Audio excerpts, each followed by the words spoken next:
Dato' Ngek Kuham selaku pengurus DAP Negeri Perak yang menghina orang India serta tidak memberi sebarang perkhidmatan dalam tempoh beliau menjadi ahli Parlimen Beruas.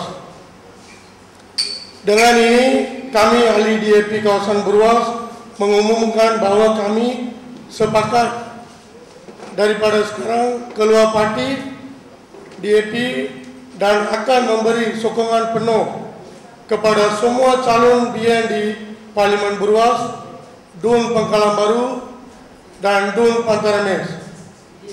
Tindakan keluar daripada parti DAP diambil sebulat suara oleh ahli-ahli DAP Beruas sebagai protes dan membantah secara terbuka kepada Dato' Ngek Kuham sebagai calon pembangkang di Parlimen Beruas dan calon pembangkang Dun Pantarames serta Dun Pangkalan Baru. Kami berjanji akan memberi sokongan padu kepada calon-calon Barisan Nasional yang sentiasa menjaga nasib orang India di kawasan Parlimen Beruas.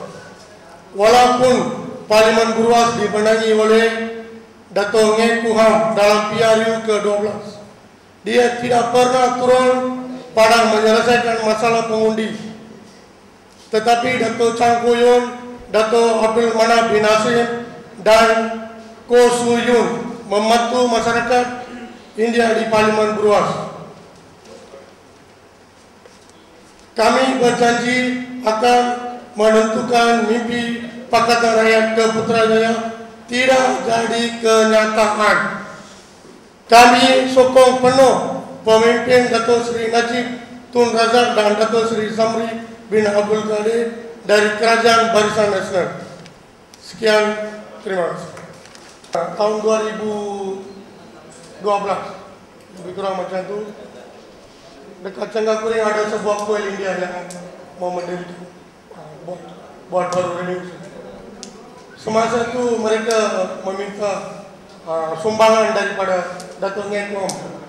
Beliau tidak turun daripada kereta dan duduk dalam kereta. Beliau memberitahu bahawa kami bukan kerajaan sekarang. You orang minta daripada kerajaan sekarang. Adakah ini satu kenyataan yang begitu baik kepada pengundi-pengundi?